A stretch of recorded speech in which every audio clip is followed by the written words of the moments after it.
Thank you for your extremely generous introduction and for this remarkably generous invitation from literature and global studies, and to all of you for having showed up in time to get sandwiches, or at least some of you got sandwiches, I hope, in time. And there is a handout as well as projections of materials. I didn't include the manuscript images on the handout, of course, but nor will I dwell upon them except for a moment or two, but they seem prettier to look at than the printed text that I put up there. So I'll step over here sometimes to look in on them. And now I'll begin. So I could have called this paper Lyric Language. Is this a little loud? Quite no. Turn it down slightly. See if I can over tax your ears with my lyric noise. Okay, maybe that's not so loud. I think I'm going to move this down slightly so I don't bellow.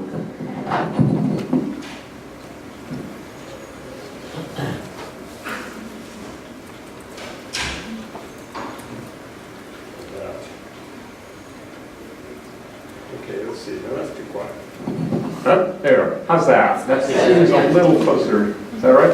Okay. So, sorry about the noise. Oh. So I could have called this paper Lyric Language, since I aim to explore some 14th century versions of that through two case studies, Chaucer's Annalita and Arcita in the mid-1380s, and a poem in a group on Christ's Passion by Chaucer's contemporary, the Lincoln friar John of Grindstone, a work titled by one of its Latin rubrics, Ecce sto ad hostium et pulso, behold, I stand at the door and knock, but also known from its first line as Undo Thy Door from around 1372. Both works, neither much studied nor directly connected, are often classed among Middle English lyrics or short poetry, but I mean language here, not in a typical linguistic sense, but as a repertoire of distinctive styles, concepts, vocabularies, methods of presentation, forms of address, and standard texts and authorities, following Anthony Black's way of defining political language in the Middle Ages, in turn based on the definition of that by J.G.A. Pocock. I thus invoke language as a more performative, variable, but enduring substitute to the idea of genre, which has come down to us either as a series of a few timeless categories through the Aristotelian lens, especially as codified by Sir Philip Sidney and other Renaissance critics, and in medieval discussions through the earlier absorption of Aristotelian ideas in medieval academic Latin prologues to ancient literature, as well as in a few more detailed considerations and demonstrations of more local forms in the late Middle Ages, particularly for French lyric and song, what we call lyric and song, through formes fixes, fixed forms. Transhistorical definitions of genre raise questions in any period, perhaps more than most in the Middle Ages, certainly in Middle English, and particularly in what we call Middle English lyric. As artist Butterfield remarks, in England, in contrast to the continent, we find enormous diversity in the material and in its manuscript contexts, haphazard copying, and a largely anonymous culture.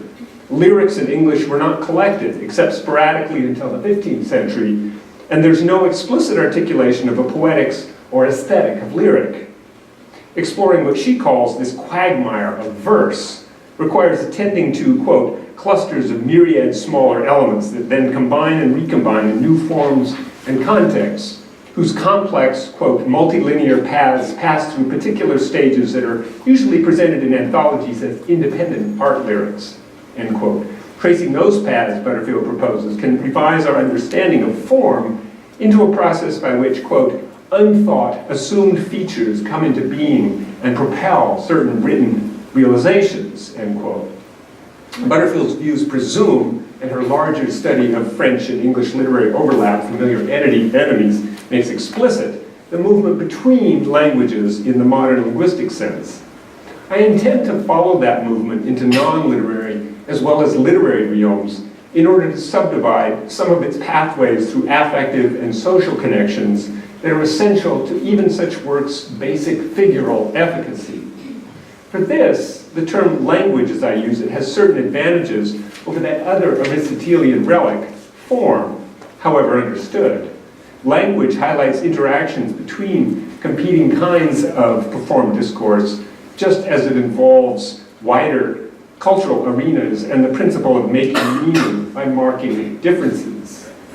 In this widely but more culturally specific sense, even lyric language should be changed to lyric languages, some of which have complementary relationships. What is out of bounds or mere noise in one may be what is central in another, a boundary essential to any language as such, and certainly to any high prestige utterance, including the examples I discussed.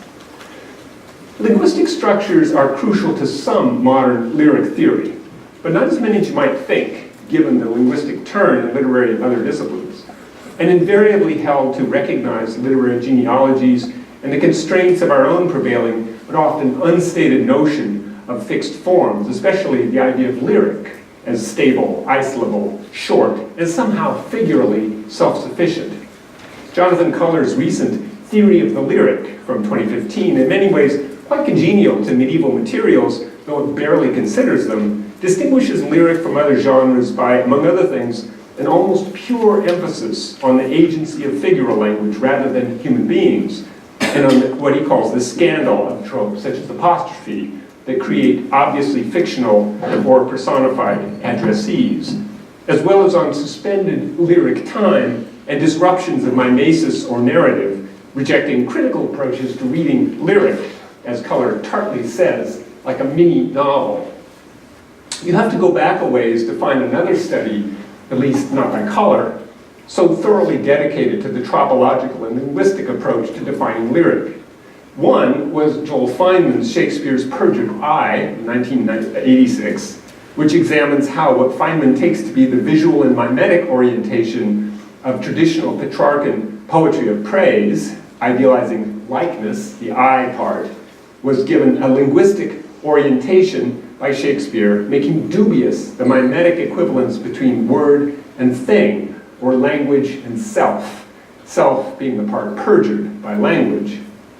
Feynman accomplishes something similar to Culler's focus on figural rather than old-fashioned authorial agency, but Feynman argues that the latter is historically supplanted by the former, whereas Culler sees the self-sufficient figural properties of lyric as free from, quote, the logic of historical determination, that is, from social and economic conditions, and Culler remarks, we cannot return to the ancient Greek polis or the Renaissance city-state, but poets can revive the lyric practices of those times, as Horace revived Greek meters. Feynman makes the late 16th century transition to a linguistic emphasis and its subjectivity effect into a large, inexorable historical movement, the triumph of the Renaissance. Shakespeare, for Feynman, invents the only kind of literary subject that survives in the aftermath of a bankrupt poetic tradition of Petrarchan poetics of praise. Shakespeare's reenactment of Petrarchan visual poetry of praise from a linguistic distance creates the literary self-consciousness of Shakespeare's lyric voice, quote, a broken identity that carves out in the poet's self a syncopated hollowness that accounts for the deep personal interiority of the sonnet's poetic persona, end quote, leading to a range of configurations of desire, ultimately clarified fully for Feynman only by the wholly linguistic perspective of Lacan. Now, I linger over linguistic approaches to defining lyric that themselves seem to speak from another time. Feynman's from 1986, shortly before his untimely death. Culler's from 2015, but elaborating with great consistency his 1975 essay on apostrophe, in order to propose an approach to 14th century English lyric that is language-oriented, but more historically situated. And not simply in large steps before and after linguistic modernity. A number of scholars of later periods have recently emphasized what Yobi Prince calls historical poetics, projects resisting sweeping definitions or massively epochal histories of lyric, exploring connections between various short poetry and contemporaneous local forms, genres, and issues in order to resist what they criticize as the flattening of poetry into the monogenre lyric, that the new critical category achieved, seemingly freeing even the basic properties of such works from context, except in incidental ways. But defining characteristic postures, registers, allusions, standard authorities, and the uses and scope of figurality, that is, defining lyric languages using many of the kinds of focuses on which color and Feynman dwell, albeit for other purposes, remains, I think, crucial for appreciating short, non-narrative medieval poetry, even if the fixed and commodified scope of the printed sonnet or lyric is too limited for grasping the wider range that such poetry requires in 14th century England. Although it is usually impossible to exclude narrative entirely from short poetry in Middle English, enough Middle English short poetry features figural action over any other kind of event to show broad connections to color's category, the linguistic action of metaphor or apostrophe, the sustained enumeration of paradoxes, the images and diction whose meanings are displaced from narrative stability. At the same time, in the spirit of Pocock and Black, understanding even the basic import of such figurality for Middle English verse requires looking beyond any one poetic performance into both literary and non-literary wider domains and seeing any one discursive tradition in relation to others. Language, in the sense I invoke, thus allows us to do this, appreciating poetic performances as part of and dependent on rather specific contemporaneous cultural fields of interacting values and social identifications, one poetic language with another, or even more responsively, one lyric language spurning or suppressing another while pondering, allowing us to ponder longer continuities. My two examples offer a number of ways to test this approach. As James Wimsatt has emphatically argued, Chaucer's Annalita Narcita, manuscript I've given you, but and the full poem is on the handout, and I'm going to move around it a bit, and I'll let you know where the lines are that I'm looking in case it's hard to find them on the screen. Chaucer's poem is the most heavily indebted of any surviving poem by Chaucer to recognizable and prestigious tropes and patterns of French lyric. Wimsatt notes that one Chant Royal by the older French poet Guillaume de Machaut, a demonstrable source elsewhere for Chaucer, is particularly close to one moment of Annalita's complaint of her betrayal. And I'll just read a little bit from the translation of the Machaut poem, which is on an excerpt of which is on your handout. I thought my salvation lay in loving you, alas, sorrowful, as a woman speaking. I cannot find in you or in your hard heart any sweetness. I'm ashamed when I speak this way, for it's not suitable that a lady ask mercy or grace from her lover, since the lady should refuse, smiling, and the lover ought to entreat, sighing. I find in you, when I am most tearful, a heart of marble, crowned with adamant, edged with iron, steel at the point. A woman's complaint against the wrongness of her being the one to make a complaint also appears in Chaucer's poem, at its most extraordinarily elegant core, the complaint of Annalita. That portion of Chaucer's poem has drawn particular admiration for its highly complex rhyme scheme, the section often separately titled in the manuscripts. And I won't go back to the manuscript, but at the end we can look at them and you can see that section has complaint, it's very clearly marked off, is so distinct that scribes locate it variously both before and after the more narrative section of Chaucer's poem.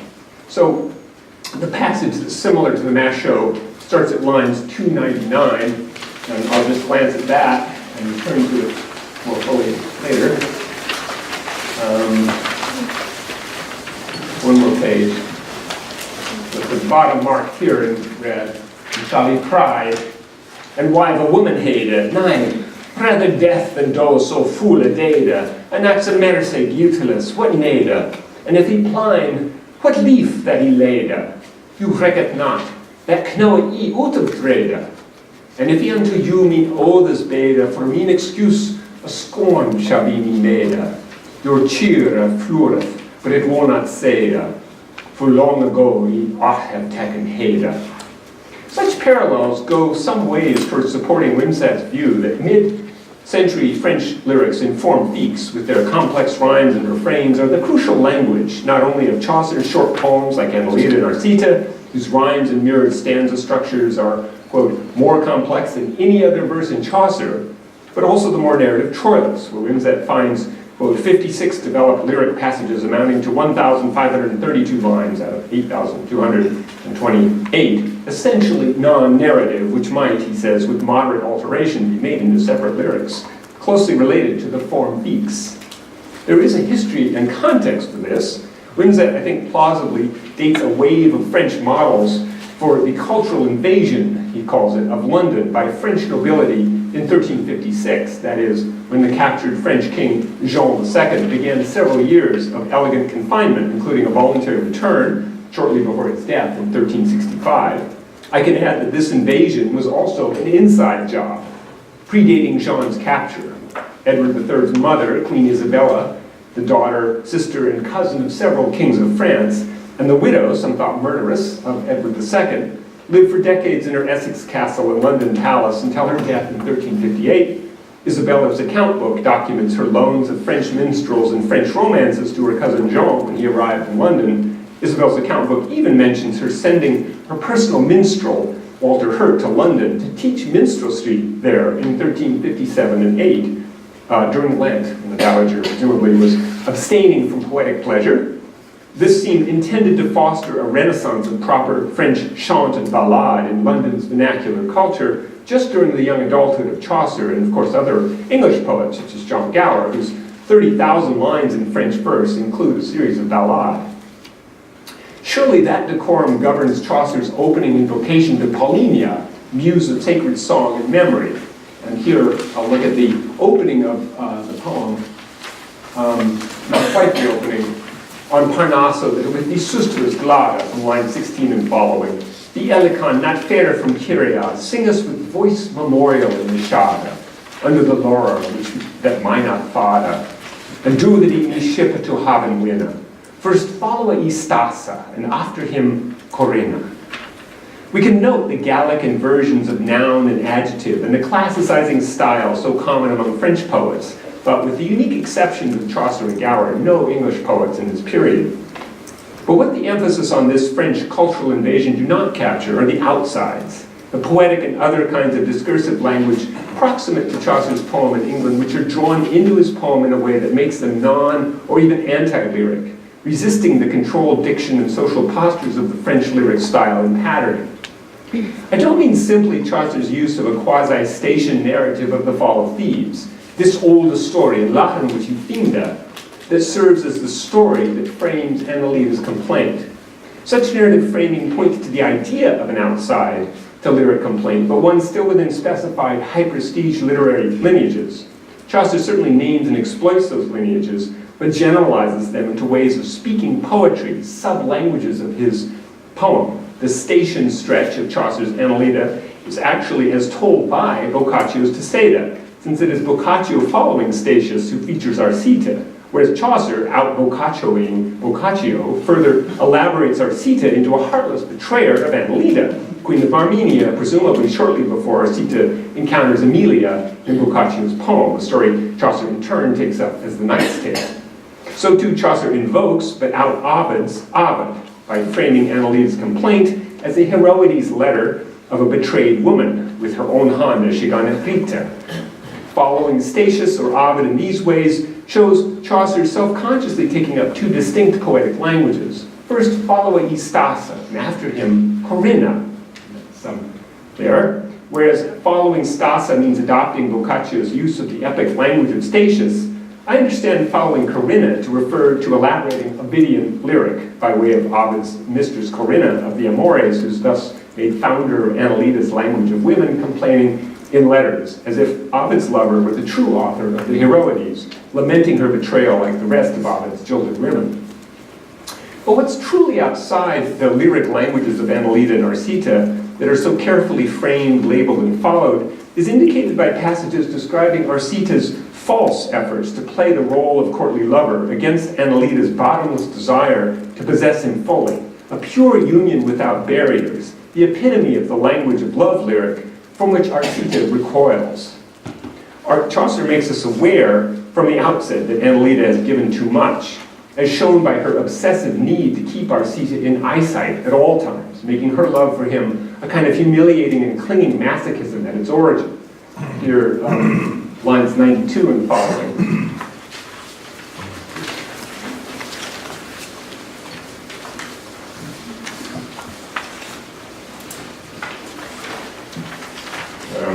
would show this sign, she loved Arsita so, that one that he was absent any throw, and on her thought her heart brasted woe, for in her seat to hear, he bar him though, so that she wend to have all his heart to know, but he was false.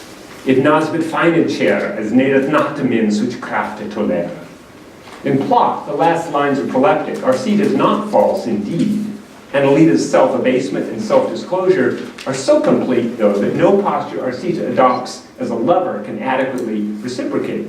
He's already false because there's no chance he could ever be transparently as true as she is or wants to be. His subsequent actual infidelity to a cold, conventionally standoffish woman progresses as Annalita increases her giving utterly of all that she hath, moch or lita, down to Annalita showing Arsita every letter anyone writes her, that she nil heeded nothing from her knister, that line 117, the left side of that column. The desire she embodies for idealized utter union of noble love takes to the point of self-destruction the visual mode that Joel Feynman considers the norm of medieval love lyric.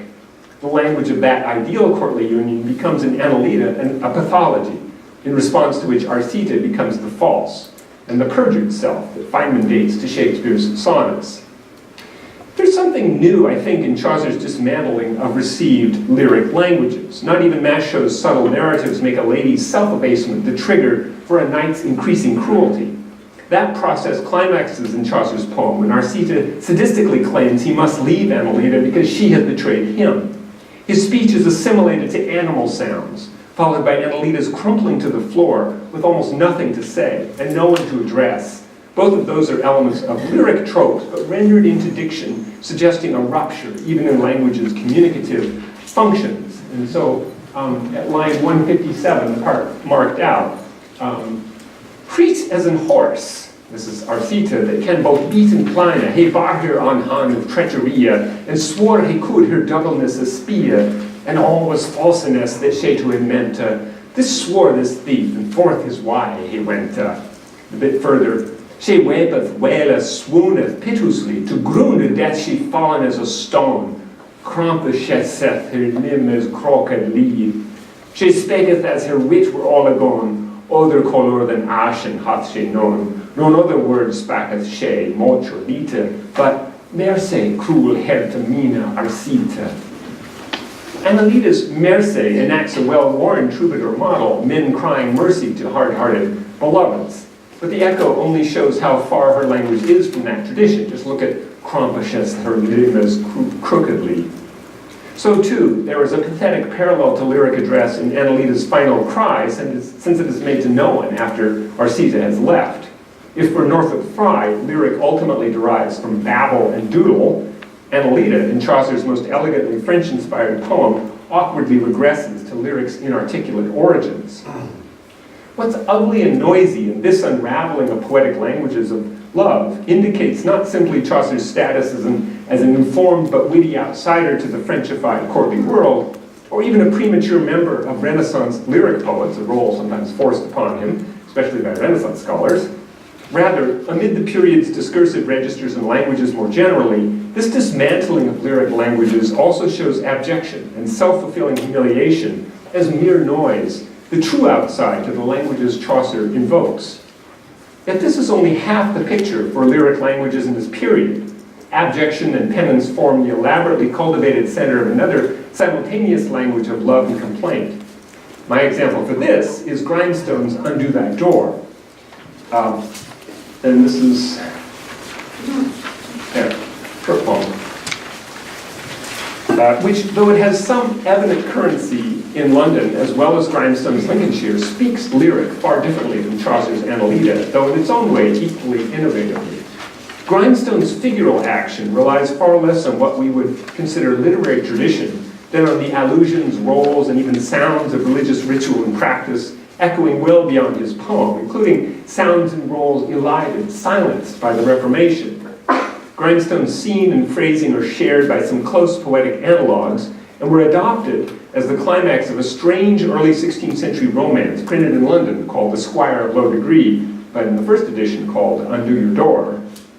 In a longer trajectory, we might consider the conceits of knocking that this poem is driven by, and the erotically charged abjection to God, extravagantly amplified in John Donne's holy sonnet, Batter My Heart. But Grindstone's lyric language takes its meaning from context and authorities far from formally identified literature, though it begins by inviting that false surmise in the discourse of a wounded knight begging entry from a hard-hearted beloved. So the first stanza, below the Latin, Undo die door, mi spouse der, Halas, vi stand i loken ut her, freya mi di maka. Loka, mi lokas, and ek min heaven, and all me body with blood be webbed, for thee saka. Though this initial AAB-CCB rhyme, with two long lines and a short one, follows French virelay, though without refrain, Grindstone's poetic language is meaningful only against other kinds of religious utterances, standard authorities, and sounds.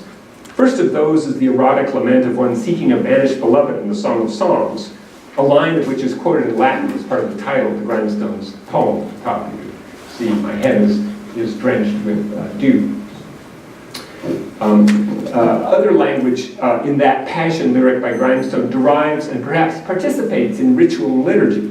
In services for consecrating a church, for instance, the bishop would circle this church, sprinkling holy water, knock 3 times on the door to announce the coming of Jesus, then quote from the Gospel of Nicodemus to demand the doors open and announce the Lord's entry. Tolle portas, raise your doors, princes, and rise, eternal gates, and the King of glory will enter.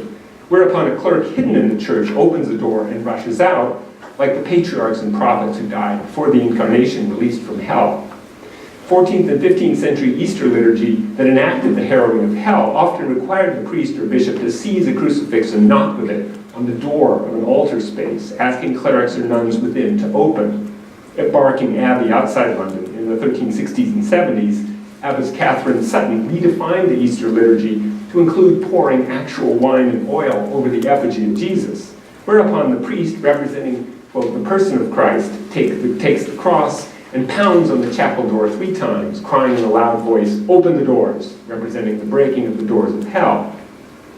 Such deeply feudal rituals of lordship, sentimentalized and sexualized into hyper-lordly arrival and hyper-feminized abjection, create the basic meanings of Undo Thy Door, including ritual knocking as the undertone to the language of love lyrics, in which merciless ladies spurn imprecating knights.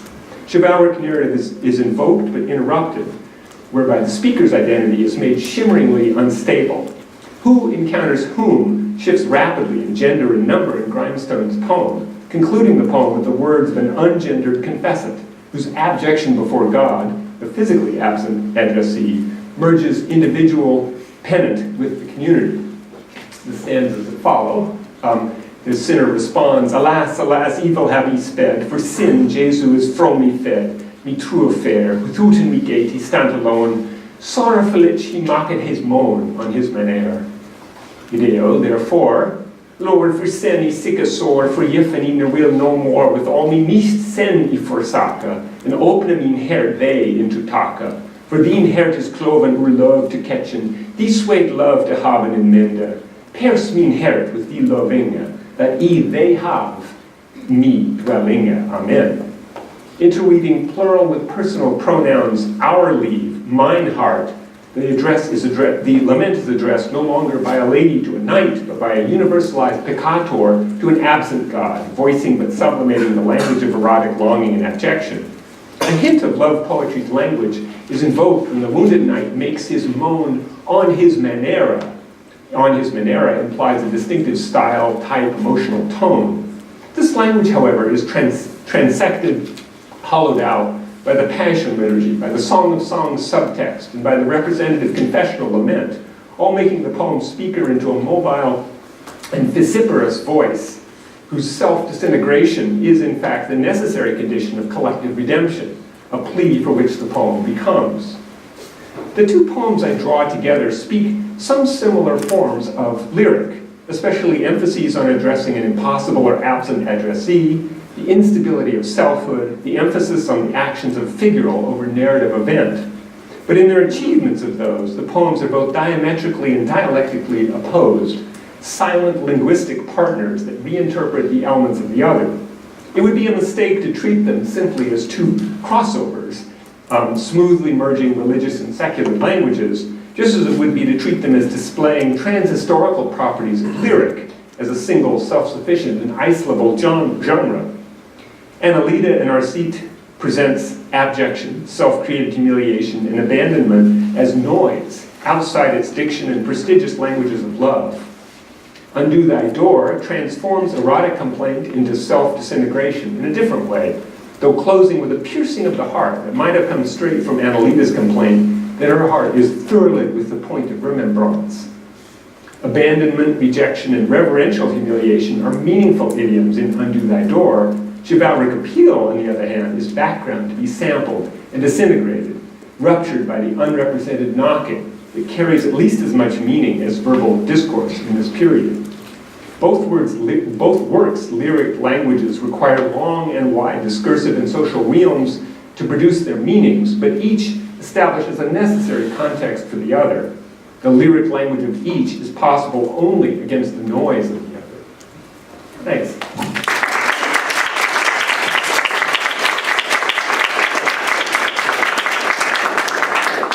Now, the paleography test. That's Grindstone's lyric in the section of his book that's devoted to the Passion. And he has a remarkable book that collects hundreds of what we call lyrics, but which are framed within topics, and each of which has distinct implications. You can see Undo Thy Door up there on the left side of the Latin above that, and then a couple of poems are written sideways. Chaucer's Annalita manuscripts that I mentioned have that little set piece complaint show that moving around in different places. So I have some pictures of that from facsimiles of a couple of the manuscripts. Just to sort of get a sense of another dimension of thinking about the sort of definitions of these entities that I'm concerned with. The Chaucer poem that you chose is a wonderful example of the disintegration of genres, right? The sort of the overthrowing of those clear boundaries. Right, Annalita, if I recall correctly, sometimes appears with the complaint alone, sometimes with the narrative alone. Well, often with they get moved around. Right. Yeah. Exactly. Right. These two manuscripts show it in different locations. That's right. Mm-hmm. Yeah. Right. I wonder if the evacuation of expected within lyric language in that poem is also tied to the very precise setting that Chaucer gives it. That is, this is what it's like to be inside of Creon's thieves, right? After the death of Oedipus and Eteocles and Polynices, and just before Theseus shows up to restore order. In short, this is what it's like when you live under tyranny. And that's neat. Putting the military epic narrative that is much larger than this sort of captured moment as a necessary context for the features that I've tried to highlight makes sense in a kind of parallel system that you have the destruction of the heroine and then later the destruction of her world, her kingdom, so the sense of love in a state of war, in a state of trauma, it seems like one way to understand this poem.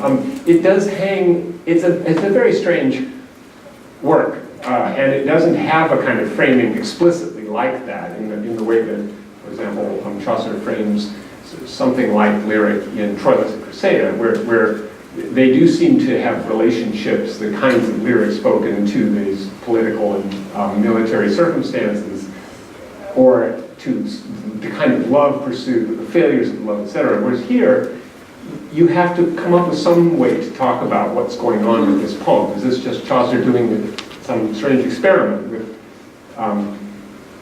different languages as I'm thinking of them, or different genres, a more traditional way to think about them, is it imagined in his mind within a much larger sort of storyline that would have then the meaning conveyed by him. If it does, then is the speaking of it, sort of following Corinne, the thing that is exerting the most sort of corrosive effect on stability here, I wonder. I mean, he's consciously using two different ways of following certain literary, I think, languages, but one could think of modes or something like that.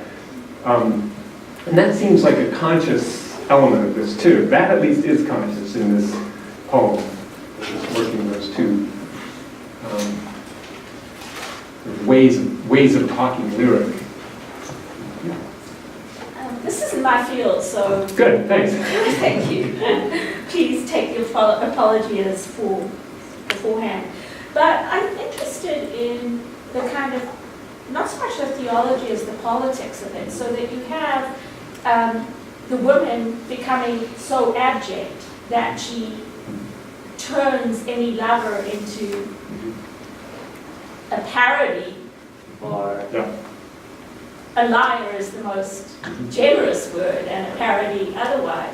And then you have the John Grindstone poem, and I'm sitting here thinking, what does it mean to put these against each other, and what does it do to the notion of politically of God when you have when you're aligning this kind of absence with a kind of a self-abjection, which starts looking like despair, which is one of the sins against the Holy Ghost, right? Like, so what do we do with all of that? Now you're sounding theological by the end of your question. Well, it is theological, but it's also political in the sense of the what is the political meaning of the juxtaposition of the personal and the Christian. Right. Does that make sense? Yes, absolutely. Beautiful sense. And I think, I mean, the juxtaposition is, in part, my creation. So, on the one hand, I'm taking a poem that Chaucer's poem is not copied that many times. Grindstone's poem actually does appear, does appear in different versions quite widely. Pardon? I think one's too close to the other, changing that away from each other. Sorry. Like it's too close to the other. Oh, this thing. I think that will help. Maybe if it's closer to this. Yeah. Are we supposed to start yelling further down?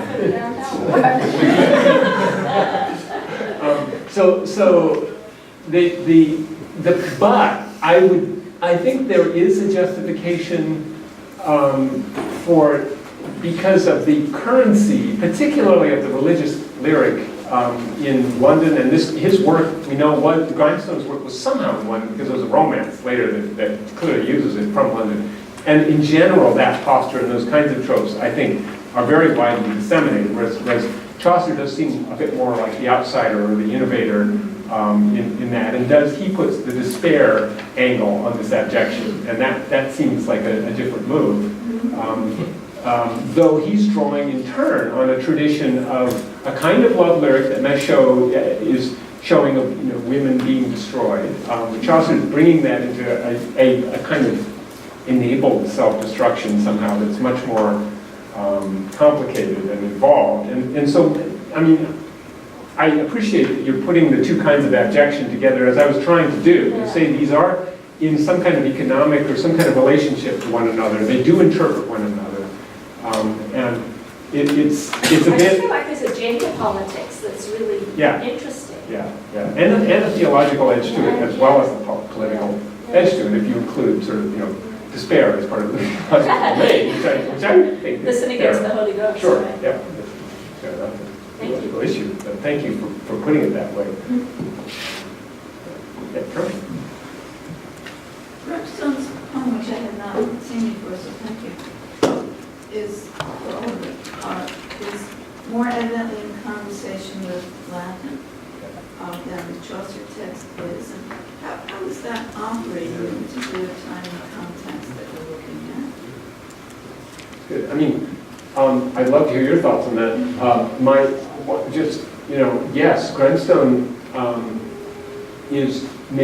making the Song of Songs audible for readers of it, opening line, and the line about knocking at the door by way of liturgical Latin. Chaucer's poem, though, does quote Latin unusually, right, in the poem. And this is a strange thing. Barbara and I were just talking about that. The quotation from Statius up here is actually a part of the poem. So he's a Latin world too. It's just a very different Latin world. It's the world of a kind of the classical epic as it's being absorbed in courtly culture. It's being turned into French, and always in some conversation with how it's been turned into French, as well as it's the Roman de Tête. It's not far from the station Latin tradition. Both poems are, I think, not just English, and Rhinestone's sort of engagement with Latin is part of his engagement with, I think, with liturgy in a broad sense, including the physical sounds and the other things I was indicating. So it kind of, I guess, the question of what kind of Latin we're talking about in part, perhaps. And I don't think that Grimstone's poem does, there are Latin analogs, actually, that are older analogs, which are like the undo the doors and so forth, that are somewhat like this. But there's nothing quite like the Grimstone poem in Latin. There are several vernacular close analogs to it. They're all vernacular. So this is a kind of friar religious discourse in English, I think, even though it's always fringed with Latin in all of those analogs. You mentioned that there were multiple copies of it. Do the manuscripts tell you anything about automated circulation? For Grimstone. Yes. Well, here's part of the problem, and this is something I've actually worked on elsewhere, but I'm happy to share more of the details, but part of the problem is that they're not really copies of it.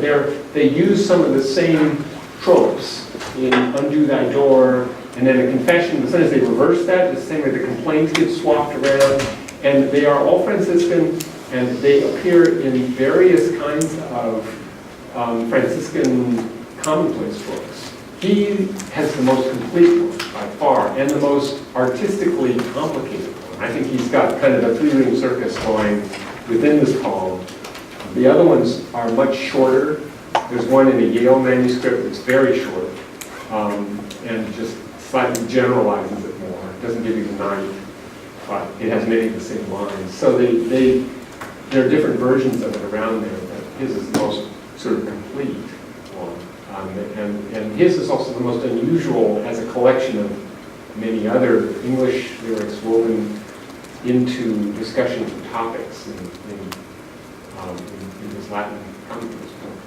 He's very proud of this book. He gives a colophon saying, I made this book in 1372, pray for me and all. He's also probably saying, praise him too for what I've done. He makes sure you know who did this, whereas the other ones are anonymous commonplace books. So the context is I think, a sign of the Franciscan circuit. And whether this was actually part of a liturgical event has in fact been suggested by Siegfried Wenzel. Thinks, well, the Passion lyrics in Grimstone could have been part of Easter services somehow. I'm not so sure, but you don't know from the text. So there's speculation about it. Nobody's followed the knocking as a context, so I take some credit for thinking about knocking as having all these various, the consecration of the church and the heralding, which is having some kind of further point of context for it. Yeah. So I like this idea of, the genre sort of devolving into noise, but I wonder what role, if any, does silence play in your argument, and if you can comment more upon that. So, give me a clue? What direction? Silence. Sure. Yeah. So this passage you brought from 155 onward. Yeah. I like the juxtaposition between Arsace's babbling and then the woman, Yeah. sort of an absence of noise. Right. Not quite silence, there is noise, but more silence. And the idea of knocking, but not Yeah. receiving an answer, is silence or absence. Yeah. I don't know if you could comment on that. Yeah, I mean, that's very interesting. So the moments you're thinking about are sort of the reduction, not only of language to noise, but then to silence. Yeah. Well, I guess here, the silence is much more despairing. It's an absence of communication. It's a loss of unity in any kind of connection. So it seems to be the dissolution of these modes, not towards some kind of, shall I say, pregnant silence, but just to a kind of emptiness, apparently. It's subhuman even. Whereas in the grindstone, there are different kinds of silences. They don't seem as, the silences at least don't seem as despairing, if I can put it that way. They seem to be indicating there's some other context, community meaning to this. And you know how profound to push that, but yeah. Well, and then that's an excellent segue. I also found this passage particularly interesting. Thank you for pointing it out. Because it seems to me like we're positioning lyric against noise as sort of animalistic, right? And I think it's Aristotle who says in his study of animals that the distinction between man and animal is that while animals can make noise, humans can speak, right? Language is what functionally separates man from animal, right?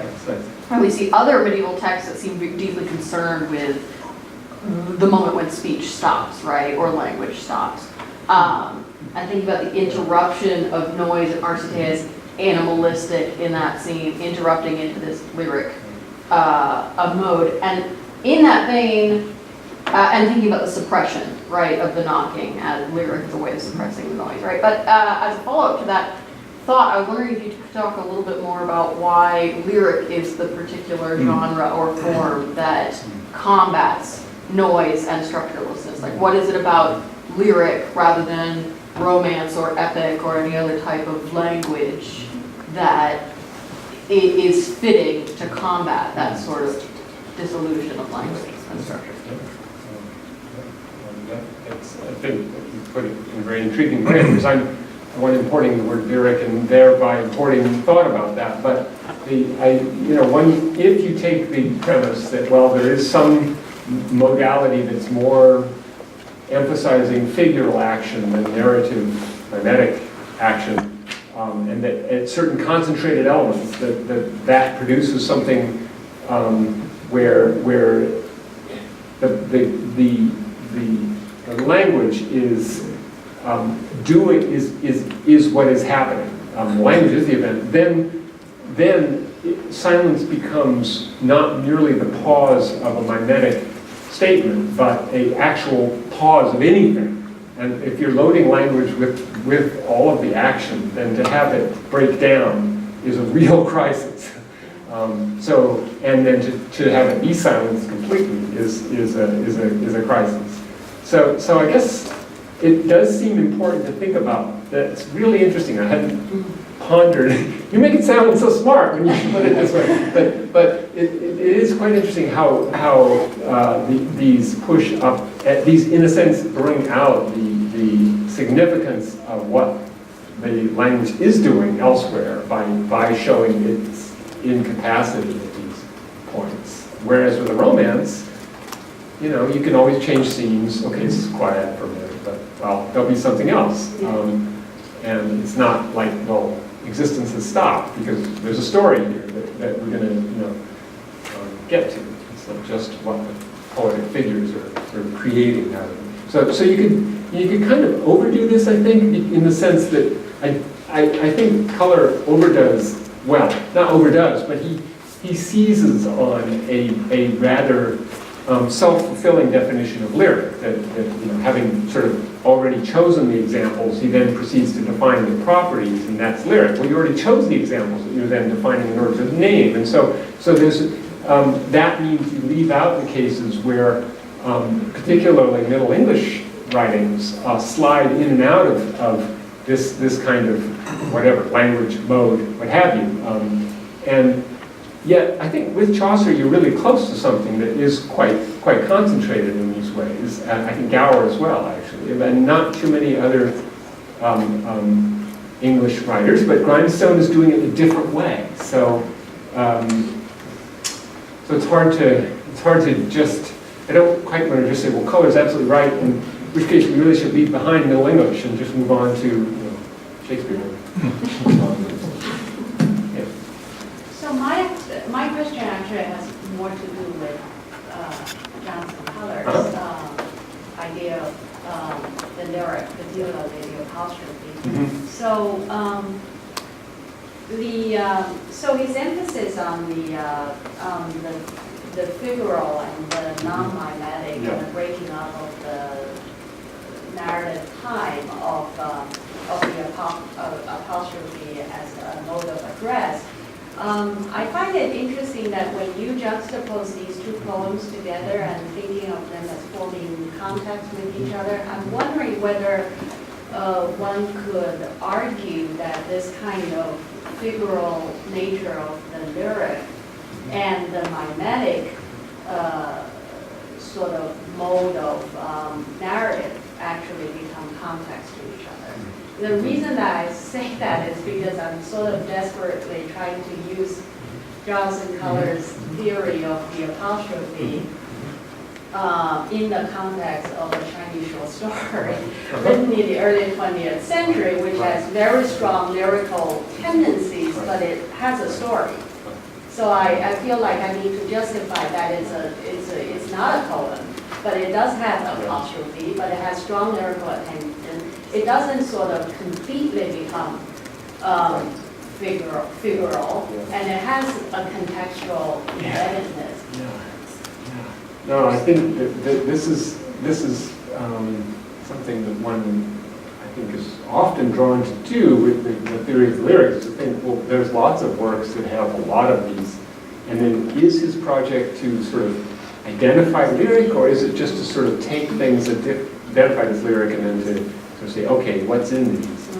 And it's, I mean, I agree with you. I think that there are plenty of works in Middle English literature with the woven-inness of the lyrics, the shapeless shiftiness of them, are constantly moving in and out of narrative. And so it's very artificial to have some notion that, you know, Tuttle or Philip Sidney or some theorist of that, or 18th century theorist of the lyric, that's what we should be looking for. It doesn't fit. Instead, we have some other case that seems, by its otherness, to cast some fundamental doubt on there being a sort of transhistorical lyric. And so it's a complicated thing to absorb what Jonathan is saying and use it without, you know, having to sort of squeeze one's materials to fit it, because he provides some wonderful tools, but they're tools that can be used, I think, to evaluate an awful lot of conditions. And that's what I find most useful about it, in fact, is that the range of things, which doesn't mean you're then discovering lyric in Chinese prose fiction. You're instead showing properties of them that his tools allow you to emphasize, perhaps, but that doesn't mean the other isn't needed, and that, in fact, it may be essential. Your other point is that isn't it essential to have the narrative as a contrast to those effects? And Chaucer seems to be quite somewhere thinking about that by saying, I'm going to follow Statius, by which he doesn't really mean Statius, he means Boccaccio's version, and Korean, which I think is following Ovid. And so he's following these two different modes, one of which is Statius is in a way narrative, although Statius is actually incredibly full of these big apostrophes and these highly florid. So Statius is as chock-a-block. If you were, very Indian, you'd probably be going through saying there's 8,000 lines of what could be lyric in Statius. So it's a difficult thing to start parsing in modern terms, or this sort of the lyric. This is part of the objection to the language of the lyric as this sort of unit that you can then kind of go around and say, that's lyric. So this is where there's been a lot of pushback. Jeannie Jackson, for example, pushed back vigorously. Ellie Dickinson does not produce what the new critics call lyric, she claims, but instead this whole array of different genre modes. And so I suspect, this is an argument that will be continuing. And it's really interesting to hear about other ways that people are trying to process these things. Middle English has to deal with this, I think, and should deal with this. So you could just ignore modern theory, but I don't think it's good for Middle English studies. It's good to think about it, but it doesn't mean it just simply fits it. A lot of other discussion. That'd be loud. A second question. My second question is just very briefly. Does it have something to do with the nature of subjectivity differing in lyric than it seems to me that once you start leaving aside and muddling the genres, what you're really looking at is that sort of piece in lyric that is so fragile because you have to have an address and an addressee, and everything is intensely located in that space, and so the kind of self-abnegation, what would you call it? The poetic immolation of the speaker in the first in the first case is going to create a kind of tragedy, but it exceeds tragedy in the sense of a narrative event. Right. So I'm just wondering if this isn't really a discussion about the nature of differing notions of subjectivity. Yeah. I mean, I think that is important, but I would say it would be discussion, not like you have to have a discernible dramatic subject to have a lyric. I mean, that. No. Instead, it's a questioning of what is this. I'm just using her as a diagnostic. Yes, So she's worse off than she was in the poem. Right. Yeah.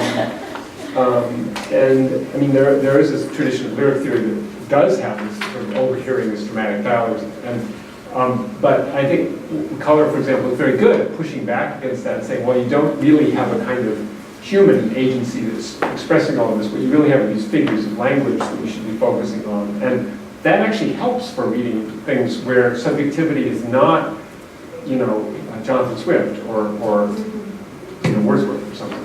It helps with me look at strange old things like this, or things that are not constructing a self in quite the same way. Yeah, I mean, I think Chaucer is I think on the way to doing many of the effects that Penn talks about with Shakespeare's sonnets, but that's not always it. And he's doing that in relationship to other ways of doing things. Yeah, well, it's a kind of second-hand subjectivity. That is, the language has already been used. Yes. Right, and maybe even used up. Yeah, that's neat. Yeah. If there is a self there, Yeah. hypothetically, well, it isn't a self that you can reconstruct, Right. from the utterance. Mm-hmm. It's spoken by other selves. Yeah. This is a dynamic element of this. I do think that's important. I think we've just run out of. Very good. Thank you so much.